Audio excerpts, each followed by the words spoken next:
Hey guys, welcome to an interesting video on Wild Rift. So we're back with a Kaisa supplementary guide, and before we get any further, I'm going to quickly flash up the Kaisa start of game build as well as the Kaisa's final build. So if you guys want to take a look at it, of course, just pause the video. So I want to just quickly flash it before we actually get into the lane, because obviously there's going to be some action and we don't want to cover that up with the build. So this is of course a supplementary guide where I normally spend the first part of the video explaining the build.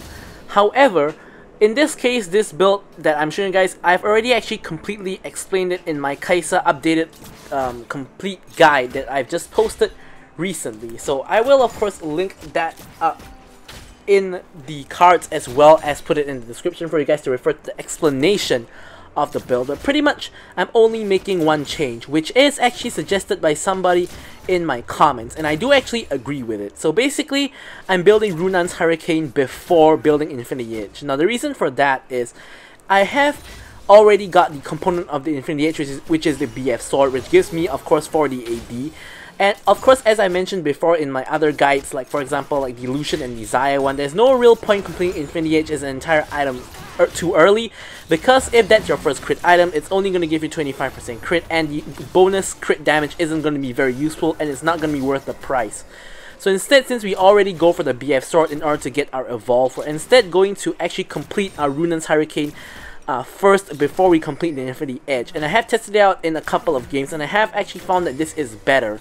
Now I did used to go for this build like almost a year ago when Kaisa first was very good, but after a while I tested the Infinity Edge build and I felt it was better. But now I basically changed my mind yet again, and now I think this build is better. So here we see Tryndamere and Fiora in a skirmish over the Scuttle Crab, and we do actually manage to go over and pick up the kill on the Vayne. Since she already used her Condemn onto the Fiora, we don't have to worry about getting condemned into the wall, and we actually managed to get an early kill onto the Vayne.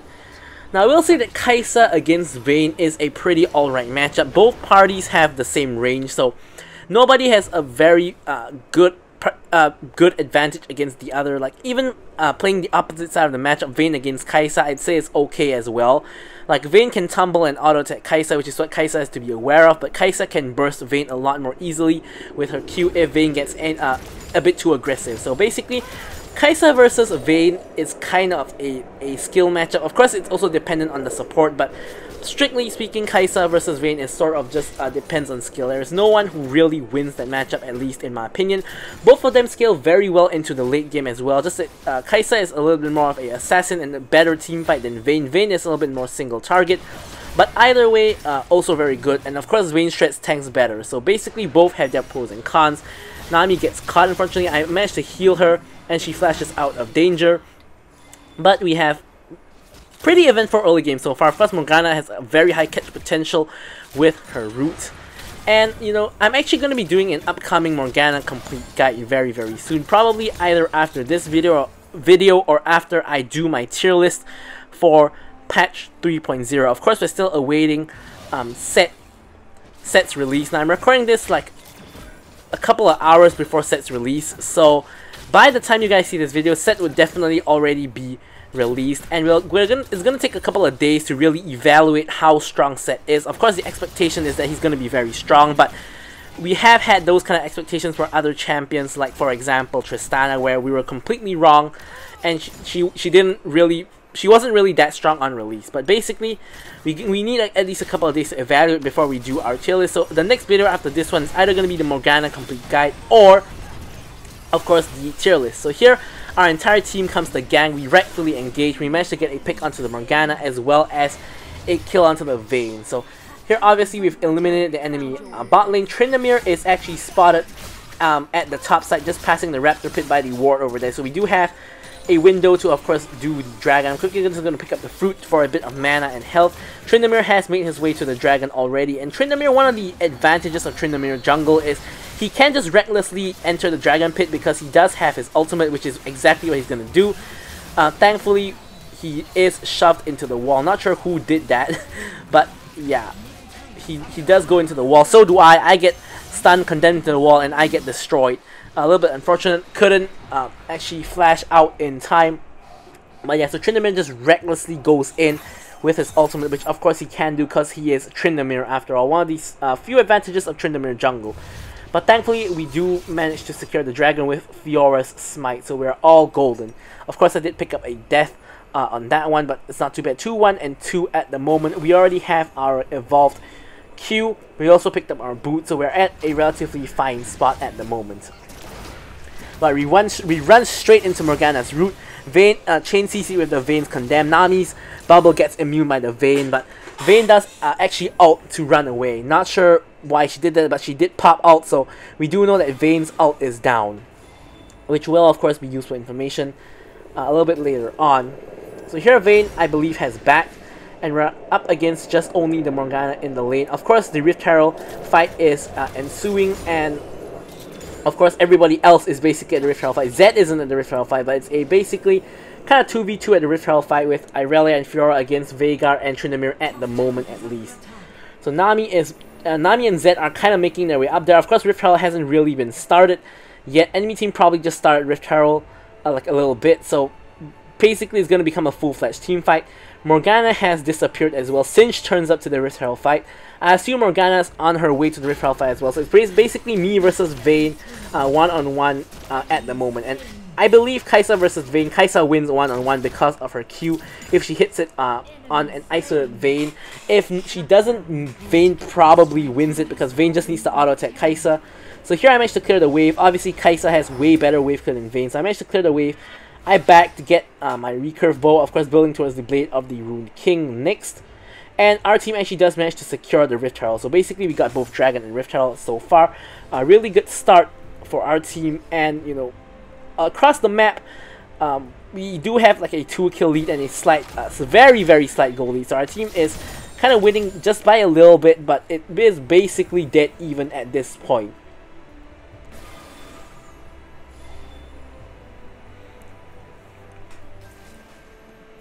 Alright, so bot lane.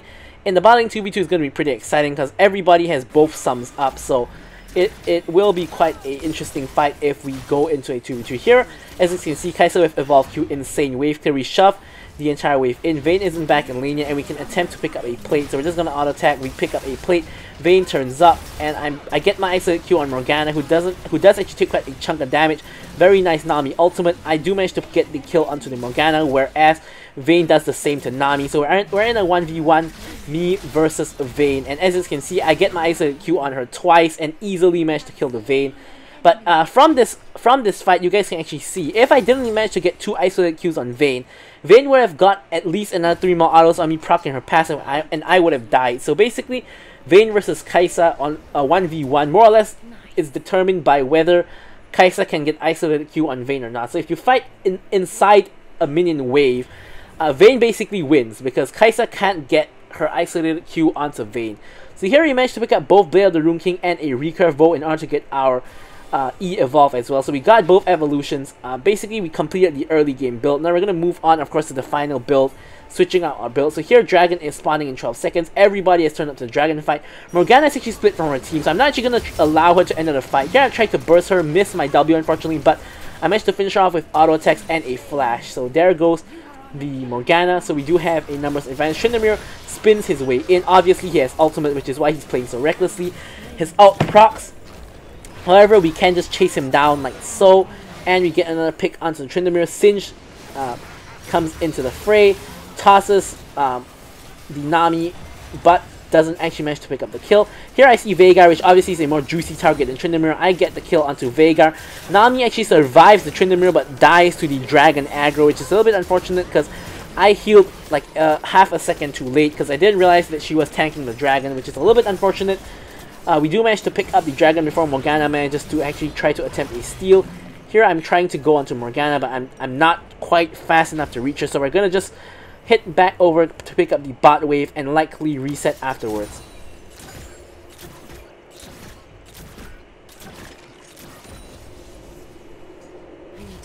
So here we clear out the bot wave and we can simply just recall and get ourselves some items. Alright, so in this game we're actually going for Merc Treads because there's a lot of CC on the enemy team. We have, of course, Veigar's Cage, Morgana's Binding, Morgana's Ult, and Vayne's Condemn as well. Singe's Toss, which doesn't really help with the Merc Treads. and Tryndamere's Mocking Shout. So much CC on the enemy team. We have also gone for Hunter Titan instead of Bone Plating, as you guys clearly can't see any Bone Plating being proc. So we have Hunter Titan and we have the Merc Threats as well, because we really need to reduce the time that we get hit by the CC. As a matter of fact, I'm actually even going to go for the Quicksilver enchant this game instead of the Zhonya's Hourglass, because I honestly think Quicksilver will be helping me out a lot more than Zhonya's in this case. No one can really instantly burst me except Veigar in the late game, but so many sources of CC means that having a Quicksilver Sash is going to be way more useful than having a Zhonya's Hourglass.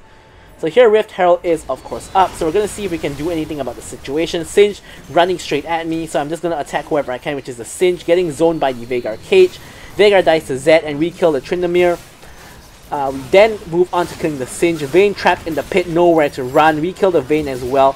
And Irelia actually manages to get onto the Morgana for a clean ace, and we actually managed to secure the Rift Herald. So my team having a very good game so far. We actually managed to pick up every single objective and win a couple of team fights, which actually puts us in the driver's seat with a pretty sizable 8k gold advantage. We're also going to hopefully pick up the mid lane tower, and looks like we are going to do so.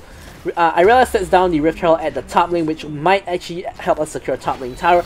So here I thought that enemy team would go top lane to defend against Rift Herald, but the Veigar actually did come mid, so we can't push mid any longer. Vayne shows up to the party as well, and everybody else is turning up, so we're just going to back off. The Rift Herald manages to pick up 2 plates on the top tower, but doesn't actually manage to finish off the tower itself. So unfortunately we don't get that tower, but our team still has a very sizable lead against the enemy team. So here we're picking up the Runaans Hurricane first. As we discussed in the earlier part of the video, that Runaans Hurricane first is my preferred build now, and I've also discussed in the Kaisa complete guide that I linked in the description and at the start of the video on the cards that I do actually prefer the Runaans Hurricane build compared to, I should say, the Solari Charge Blade build. Now this is just a personal preference. I see honestly the majority of Kaisas going for the Solari Charge Blade build, but personally I just prefer the Runaans Hurricane build. I think it's way better. So here I'm just going to pick up the blue buff. Of course we farm the Krugs. Just picking up any farm wherever we can as an ADC. Of course the more gold the better. Nami backing. We're going to pick up the mid wave. Kaisa's wave clear is really good at this point. So here I actually wanted to back to get, I believe, my IE. But we do see Fiora in a fight. I wanted to actually go over to back her up. Now I'm going to channel Recall again. But Veigar, obviously the bush is warded, so he does use his Q to interrupt my recall, which does of course annoy me, but I'm just going to clear the next wave in that case. And looks like a fight is breaking out. So Nami with a ult from downtown does manage to hit the knockup on Tryndamere. I managed to burst Tryndamere, but he pops ult, so he does manage to actually survive. I'm going to ult the backline, which is not really the backline, but I'm going to ult the Tryndamere all the way in the backline. And Morgana tries to do something about it, but she dies as well, so we pick up a double kill. And at this point in time, Baron and Dragon are both spawning. I'm going to quickly get off my recall. With 4 of the enemy dead, they can't actually contest the objectives anyway, so it doesn't really matter too much. Managed to pick up the completed Infinity Edge as well as the Last Whisper, so almost having the Moral Reminder as well. Now here, my team is really going for a really smart play, which is instead of going for the obvious move being the Infernal Dragon, we're actually going to go for Baron Nashor, because obviously 2 enemies just respawn. Tryndamere is still dead, about to respawn in a second, and Morgana as well going to respawn in a second. But by then, we've already secured the Baron Nashor, and Vayne turns up to the party, which basically means she's donated her life. Actually, she doesn't, because she flashes over. Veigar and Singe try to join the party. Morgana tries to join the party as well. But at this point in time, my team is so far ahead that it really doesn't matter too much. Here, I almost managed to kill both Veigar and Singe, barely missing the Singe. I pick up the kill onto the Veigar, dodging his W as well. Tryndamere comes in, and I did think that Nami needed help, so I did actually run toward the Tryndamere, which was, of course, my downfall. I managed to actually trade onto the Tryndamere, thankfully, I guess, for the triple, but could have been very easily avoided death if I'd gone through the tower instead, which I would have, of course, survived better than the Tryndamere. So here, Fiora with some 1v1 action, 1v2 action actually, ulting, Singed, and getting the kill on there, outplaying the Vayne under the tower as well. Really easy, really simple. Clean ace by our team, and this will allow us to pick up the inhib minimally and possibly even go for game. Of course, enemy team is starting to respawn, so a little bit more risky in that sense. Irelia in the meantime is soloing the Infernal Dragon. Of course, we don't actually need our jungler there because obviously enemy team is dead, there is no contest. So Irelia actually easily picks up the Infernal Dragon. So we literally got every single objective in the game so far, not a single one to the enemy team. And we have actually accrued like 15k gold lead. So at this point the game is nearly unlosable, especially as a late game Kaisa. We've picked up the Moral Reminder, we've picked up the Chain Vest almost at full build, only lacking the GA. But at this point in time, honestly, the game is pretty much unlosable unless we make some egregious error and all die to the enemy team at the same time. So here enemy team is basically just trying to do whatever they can. And here I get condemned by the Vayne against the wall, but it doesn't really matter at this point. I'm so strong it doesn't matter. I try to ult over, but I ult straight into Veigar's cage, which I now know actually kicks you out of your ult. So you can't ult through the Veigar cage, which is honestly something I didn't actually know, because I did actually try ulting over the Veigar cage. So if you guys didn't know it, you guys know it now, that that Veigar's cage does actually stop your ult. So here, clearing the last minion in the mid lane as they pick up the bot lane inhibitor, which allows both our minion waves to crash into the Nexus at the same time. So here we're just going to, of course, simply end the game. Tryndamere respawns and the minions will end the game. So at this point, we're just going to focus Tryndamere and try to pick up an extra kill, but Undying Rage actually keeps him alive and actually picks him up an extra kill onto the Zed. So as usual, I'm going to leave you guys with the stats. So thank you guys for watching the video, and goodbye.